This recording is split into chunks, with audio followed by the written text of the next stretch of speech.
አቶ መለስ ዜናዊ ግብጽ ላይ የሰራው ስሌት ብቻ አይደለም። የረጅም ጊዜ ንባቡን፣ ልምዱን፣ ብልጠቱን፣ የፖለቲካ ጥበቡን ተጠቅሞ የሆነ ድግምት ነገር ነው የሰራባት። አፍዛ ደንግዝ፣ ግርማ ሞገስ የሚገፍ ምናምን፣ በስመ አብ፣ እግር ከወርች እስር ስር፣ በዚያ ብትለው በዚህ እንደ ካቴና እየጠበቀ የሚሄድ ነገር፣ ብታስፈራራ፣ ብታለሳልስ፣ በዚያ ብትዞር፣ ብትምል፣ ብትገዘት፣ በቃ ቆላልፎባት ቁልፉን ይዞ እልም። ግድቡን ለማስቆም ያወጣችው ገንዘብ 2 ህዳሴ ግድብ ይገነባል። በምን ትዝ አለኝ ግብጽ የሆነ ነገር አለች ተብሎ ዜና ላይ አይቼ ኢትዮጵያ ከዚህ በኋላ እኛን ሳታስፈቅድ ሌላ ግድብ አትሰራም። አይዞሽ ገለቴም። ቀልዱና ተረባው የአሌክስ አብርሃም ነው። ፌስቡክ ገጹ ላይ ታገኙታላችሁ። እኛ ደግሞ በአባይ ጉዳይ መለስ ዜናዊ አስረስ የቆመሯቸውን 4 ቁማሮችና ነጥቦችን እናውጋችሁ። አንደኛው ስለላ ነው። መለስ ዜናዊ አስረስ ተሰማ ጎበና የኢትዮጵያ ፌዴራላዊ ዴሞክራሲያዊ ሪፐብሊክ መንግስት ጠቅላይ ሚኒስትር፣ የጦር ኃይሎች ሁሉ ጠቅላይ አዛዥ እንዲሁም የደህንነት መስሪያ ቤቱ አድራጊ ፈጣሪ ሰው ሳሉ ነው መለስ ላቀዱት ምስጢራዊ ተልዕኮ 4 ሰዎች ወደ ግብጽ ዋና ከተማ ካይሮ ገሰገሱ። የጉልጥምት ኢትዮጵያ ጸሐፊ ኢቲአር 44 ሲሉ የሚገልጹት የኢትዮጵያ ደህንነት መስሪያ ቤት አንድ ቁልፍ ባልደረባና ከፌዴሪ መከላከያ ሰራዊት 3 ጓዶች ተውጣተው ወደ ግብጽ ገሰገሱ። የጉዞ መስመሩ ወደ ኋለኛው ኢትዮጵያ ዘመን ይመልሰናል። በሆነ ጊዜ አብዛኛውን ቁጥር የሚይዙት ሙስሊም ግብጾች በአናሳዎቹ ኮፕቲክ ክርስቲያኖች ላይ ጥቃት ፈጽመው ነበር። የማርቆስ መንበር ከኢትዮጵያ ኦርቶዶክሳዊት ቤተክርስቲያን ጋር ይጋሩ የነበሩት የአባይ መነሻ የመንግስታቸው መቀመጫ አድርገው ኢትዮጵያን የሚያስተዳድሯትን ነገስታት ድረሱልን ብለው እንደላኩላቸው ይነገራል።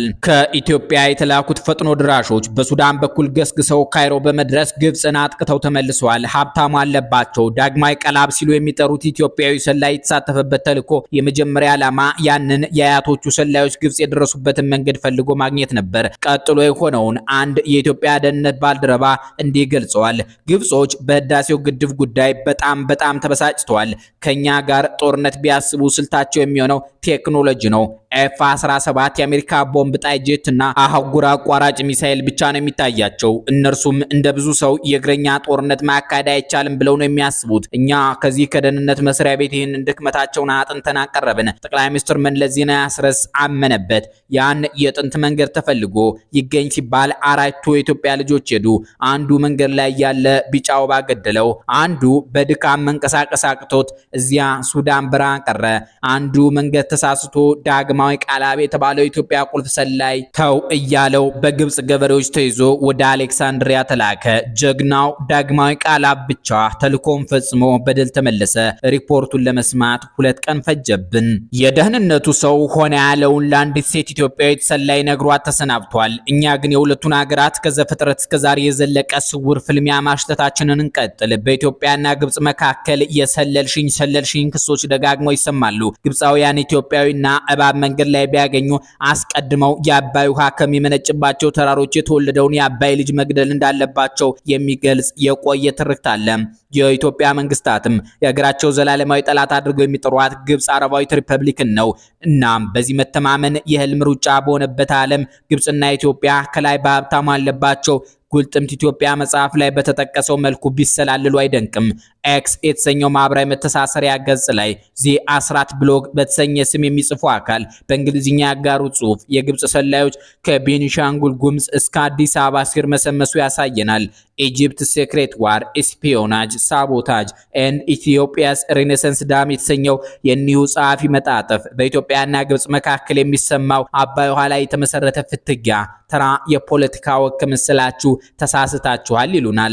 ቆም ብላችሁ አስቡ የሚሉን ጸሐፊው ከዲፕሎማሲው መጋረጃ ጀርባ ጥልማሞቶች ያሉበት የስለላ የማደናቀፍ የምስጢራዊ ሴራ ድር ተተብትቧል እያሉ ይቀጥላሉ። ይህም የሚደረገው ኢትዮጵያ ታላቁ የህዳሴ ግድብ እያለች የምትጠራውን ግዙፍ ስሯ ለማደናቀፍ ነበር። ይህ ነገር በይፋ የታወቀው ገና መለስ ዜናዊ አስረስ ባረፉ በዓመታቸው 2005 ዓ.ም ላይ የግብጽ ፖለቲከኞች ተሰብስበው ግድቡ ላይ ጉዳት ስለማምጣት ሲመካከሩ ሳያስቡት በቴሌቪዥን የተላለፈባቸው ጊዜ ነው።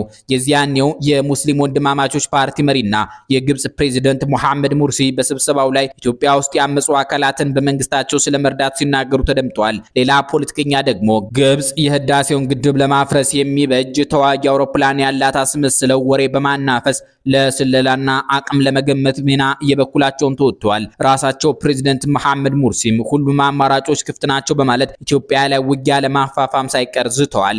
ዊኪሊክስ በሚል ሰነድ ውስጥ ይፋ ከሆኑ ምስጢሮች አንዱ ግብጽ በዲፕሎማሲ የምትሸነፍ ከሆነ የኢትዮጵያን ግድቦች ለማፈንዳት እንዳቀደች አጋልጧል። ለዚህ እንዲመቻት ሱዳንን የአየር ኃይል መሰረት መጣያ ለማድረግ ሞክራለች ተብሏል።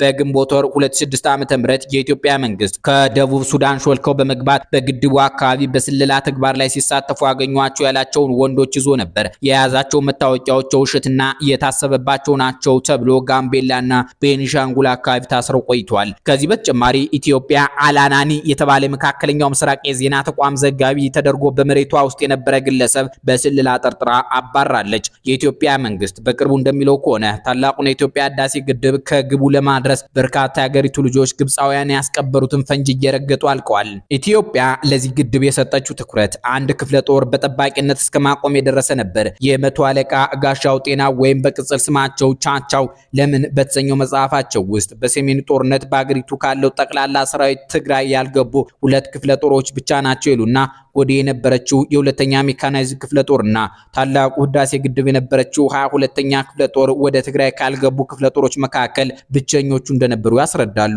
እናም ይሄ ግድብ በርካቶች ዘብ ቆመውለት ለዚህ በቅቷል። በሁለተኛ ደረጃ ስለ ግድቡ ስንጨዋወት በትኩረት የምናነሳው በአባይ ላይ የተደረገውን ታሪካዊ ፍልሚያና ባለፉት 100 ዓመታት ውስጥ የነበሩ ጥናቶችን ነው። የቀድሞው የኢፌዴሪ የውጭ ጉዳይ ሚኒስትር ስዩም መስፍን በ2012 ዓ.ም በሰጡት ቃለ መጠይቅ ኢህአዴግ ገና የሽግግር መንግስት እየመራ በአባይ ላይ ትልቅ ግድብ ስለማቆም ያስብ ነበር። እሳቸው እንደሚሉ ከሆነ በ1980ዎቹ ጣሊያን ድረስ ተልከው ከሳሊኒ ጋር በግድቡና ተያያዥ ጉዳዮች ዙሪያ ተወያይቷል። አባይን የመነካካት አቅጣጫውን የማስቀየር የመገደብና በግብጽ ላይ ጫና የማድረግ ሳቢዎች ከአፄ ላሊበላ እስከ ዳዊት ከቀዳማዊ ኃይለ ሥላሴ እስከ ኮሎኔል መንግስቱ ኃይለ ማርያም ከመለስ ዜናዊ እስከ ኃይለ ማርያም ደሳለኝ ሀገር መሪነት ጊዜያት እቅድና ሙከራ እየሆነ ዘልቋል።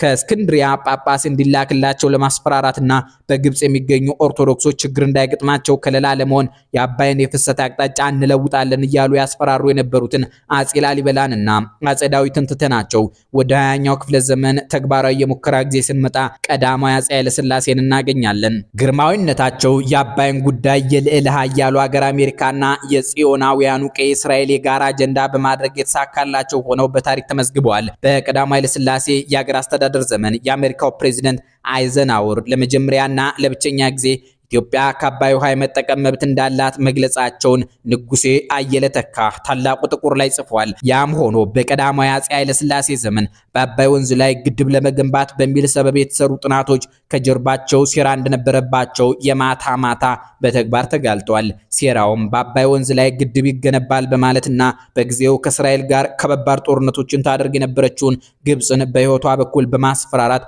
ለእስራኤል የሀገርነት እውቅና እንድትሰጥ ማስገደድ እንደነበረ ይገለጻል። ይህ የአሜሪካና እስራኤል ጥምር ተግባር በመጨረሻ አንዋር ሳዳት የእስራኤልን ሀገርነት ከሁሉም የአረብ ሀገራት ቀድመው እውቅና ሲሰጡ በይፋ ታይቷል። እናም ቀዳማዊ አፄ ኃይለ ሥላሴ በአሜሪካና እስራኤል የተሸወዱበት ለሚመጣው ትውልድ ግን የጥናት መሰረት የተጣለበት ያ በዋሽንግተን ባለሙያዎች አባይ ላይ የተደረገ ጥናት የካምፕ ዴቪድ ስምምነት ምክንያት ሆኖ ተጠናቋል። ይህኛው የእስራኤልና የአሜሪካ በአባይ ተፋሰስ ላይ ግድብ ለኢትዮጵያ እንገነባለን እያሉ ግብጽን የማስፈራራት ልምድ ግን በማይወዷቸው ኮሎኔል መንግስቱ ኃይለማርያም ጊዜም ቀጥሎ እንደነበረ የሚያትሱ ሰነዶች አሉ። የደርጉ ሊቀመንበር ግን ይህን እውነት በይፋ አይናገሩትም። ኮሎኔል መንግስቱ ኃይለማርያም ባለፈው ዓመት ለይታገሱ ጌትነት በሰጡት ቃል እስራኤል ግድብ ልትሰራላቸው ተጠግታቸው ግብጽን ካስፈራራች በኋላ የተወችበትን አጋጣሚ እንደሌላ አልፈውት አባይ ዛሬ የሚሰራ አይደለም የሚል ነው የጊዜው ግምገማችን ብሏል። አባይ ላይ አላተኮርንም ሲሉ የተናገሩት መንግስቱ ይልቁንም በይደር የተውነው ጉዳይ ነበር ሲሉ ሆነ ያሉትን አስረድቷል። የአብዮታዊት ኢትዮጵያ ርዕሰ ብሔር ኮሎኔል መንግስቱ ኃይለማርያም እንዲያውም በጓዶቻቸው በኩል አባይን ለግብጽና ሱዳን እንሽጠው የሚል ሐሳብ ቀርቦ እንደነበረ ምስጢር አሹልከዋል። መንግስቱ ኃይለማርያም በገለጻቸው ከግብጾች ከሱዳኖች ወይም ከአረቦች ጋር በውሃ ምክንያት አንድ ቀን ጦርነት ውስጥ እንገባለን ብዬ አምናለሁ ሲሉ ነገሩኝ ብሎ ይታገሱ ጌትነት ጽፏል። በዚህም ምክንያት የእሳቸውን መንግስት የአባይን ጥቅም ከመጠየቁ በፊት ወታደራዊ ኃይሉን በማፈርጠም አይነኬ መሆኑን ግብ አድርጎ እንደነበረ ገልጸውታል። ከሞታቸው ወራት ቀደም ብለው ጉባ ላይ የታላቁን የኢትዮጵያ ህዳሴ ግድብ የመሰረት ድንጋይ አስቀምጠው የሺህ ዓመታት ቁጭት ማትነን የተሳካላቸው መለስ ዜናዊ አስረስ በ1980ዎቹ መጀመሪያ አሜሪካ ሳሉ ከሀያሉ ሀገር መሪዎች በአባይ ላይ ግድብ መስራትን እንዳይሞክሩት ተነግሯቸው ነበር ይባላል። ኢህአዴግ አዲስ አበባ በገባ በጥቂት ዓመታት ውስጥ ግን በአባይ ላይ ግዙፍ ግድብ የመገንባት እቅድ ተይዞ ስራውም ፕሮጀክት ኤክስ እየተባለ ሲጠና እንደቆየ የዚያኔው የኢትዮጵያ የውጭ ጉዳይ ሚኒስትር ስዩም መስፍን ከ4 ዓመት በፊት ተናግረው ነበር። ኢትዮጵያ ከ1990ዎቹ ጀምራ በተከታታይ በግቤ፣ ተከዜ፣ ኦሞና የመሳሰሉ ወንዞች ላይ የኃይል ማመንጫ ግድቦች ስትሰራ ቆይታ መጋቢት 4 ቀን 2003 ዓ.ም የወንዞች ሁሉ ራስ የሚባለውን አባይን ደፍረዋለች። አንዳንድ ምንጮች በ1998 ዓ.ም ገደማ በአባይ ላይ ግድብ የመስሪያው ጊዜ እየተቃረበ መሆኑን ለመለስ ዜናዊ አስረስ የነገሯቸው ሟቹ መሐንዲስ ስመኘው በቀለ አይናለም ነበሩ ይላሉ። የመጀመሪያው የግድቡ ስራ አስኪያጅ መሐንዲሱ ስመኘው በቀለ አይናለም ነበሩ። ጠቅላይ ሚኒስትር አብይ አህመድ በተወካዮች ምክር ቤት ቀርበው ኢትዮጵያን ለመምራት ቃለ መሃላ የፈጸሙበት መጋቢት 4 ቀን 2010 ዓ.ም እና የግድቡ የመሰረት ድንጋይ የተቀመጠበት ቀን ተመሳሳይ ነበሩ።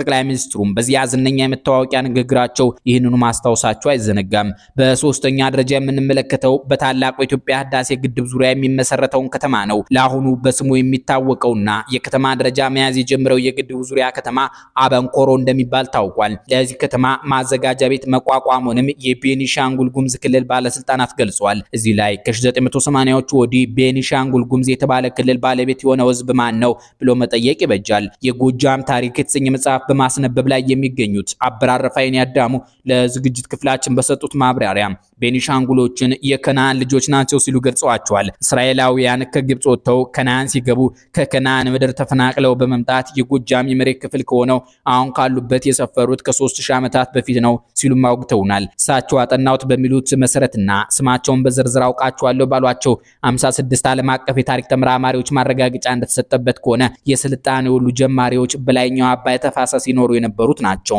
ስልጣኔያቸውንም በመያዝ ግብጽን፣ ህንድን፣ ላቲን አሜሪካን ወይም ኢንካን መካከለኛው ምስራቅን እንዳስተዳደሩና ስልጣኔያቸውንም እንደሰጡ ሲያረጋግጡ አፍሪካ ኢትዮጵያ ተብላ ስትጠራ ሙሉ ግዛትነቷም የላይኛው ናይል ህዝቦች በአበር አገላለጽ የጎጃሚዎች ነበር። ዛሬ ታላቁ የኢትዮጵያ ህዳሴ ግድብ በአካባቢው የሚፈጥረው ቱሪዝም፣ የአሳ ሀብትና የተሳለጠ ትራንስፖርት ይህን የተደበቀ ውበት ይገልጠዋል ተብሎ ታምኖበታል። በዚህ ዝግጅት አራተኛ ደረጃ ላይ የምንመለከተው ግድቡ መተከል የሆነበት ምክንያት ነው። ግድቡ ከሱዳን ያለው ርቀት እስከ 15 ኪሎ ሜትር እንደሚጠጋ ይነገራል። በግድቡ ምክንያት ቀይ ወደፊት ብዙ የዴሞግራፊ መከራ ይጠብቋል እየተባለ ነው። እንደ አውሮፓውያን አቆጣጠር የ1994 ህዝብና ቤት ቆጠራ እንደሚገልጸው ከሆነ ግድቡ ያለባት ጉባ ወረዳ ከሲሶ በላይ የጉምዞች ቀይ ናት። ከመቶ ሰው 66ቱ ጉምዝ ነው። 24 በመቶዎቹ ደግሞ ሽናሻዎች ናቸው። አማራ ከመቶ 6 እጁን ይሸፍናል። አገዎችና ተጋሮች በአናሳ ቁጥር ጉባ ውስጥ ይኖራሉ።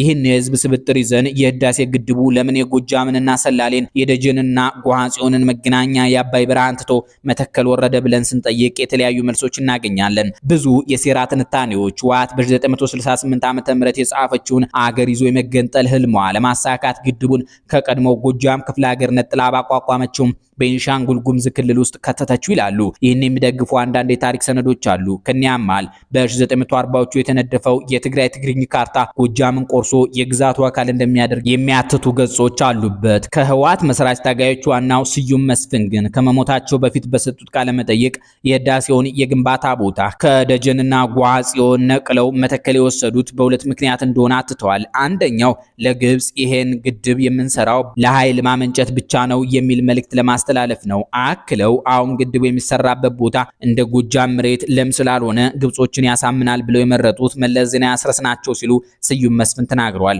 ሁለተኛው በስዩም መስፍን የተገለጸው ምክንያት ግድቡ በደጀንና ጓሃጽዮን መሃል ከተሰራ ትልቁን የአማራና ኦሮሚያ ክልል መገናኛ ድልድይ ስለሚወጣው ተለዋጭ ለመስራት ወጪው ይከብዳል የሚል ነው። ስለ ታላቁ የኢትዮጵያ ህዳሴ ግድብ ብታውቋቸው ብለን የመረጥንላችሁን 4 ቁልፍ ነጥቦች አስጨብጠናችሁ ተሰናብተናል። ቸር ያሰማን።